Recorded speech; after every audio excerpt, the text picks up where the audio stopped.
All right, guys, let's talk about this Streamlight MicroStream.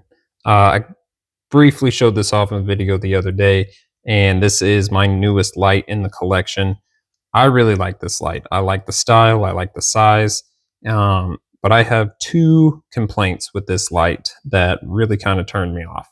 And the first one being one that I saw was a common complaint with a lot of other people that reviewed this light, and that is that it has a micro USB and not a Type C on the charger. I think it's great that it's got, in place charging. I don't have to remove the battery or anything like that.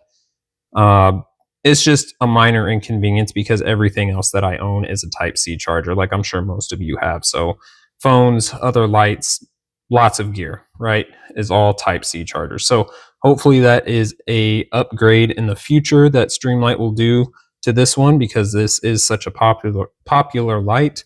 Hopefully they'll throw a Type C charger on there in the future. Second one was in my other video, I mentioned that I really love the tail switch. What I should have said was that I really like that it has this type of tail switch. So I like the hard rubber tail switch on it because some of my other lights, like the through nights, have a very almost flush button that is easy to hit when it's in your pocket, and the next thing you know, your light's running for 3 hours and the battery's dead. So it's a very sensitive tail switch on those through nights.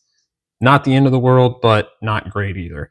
So I love that this one has the hard rubber tail switch, kind of like the i3T from Olight, and several other models. So I do like that. However, that was my other issue, was when I got this, I had to push down so hard on the tail switch, I could not figure out what was going on. So I took it off, realized the button's working just fine, no issues there. So what I found out was that there was a gap in the tail switch in the rubber that I was having to push down extra hard for. So what I ended up doing, if you can see in there, is I cut a tiny piece of leather, some leather strip that I use for lanyards. So I tucked that down in there. That was just thick enough. I tried a few other things, but some were too thick, some were too thin. That one is just the right thickness that I can, it's still not too big of a gap, but I can also function it the way it's supposed to do that. So great light overall. I would definitely recommend it.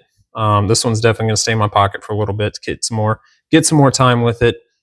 Just had that issue with the tail switch, and then the common complaint of the micro USB. But overall, great light, Streamlight, fix the button, and get a Type C charger. Other than that, I absolutely love it. So thank you all for watching.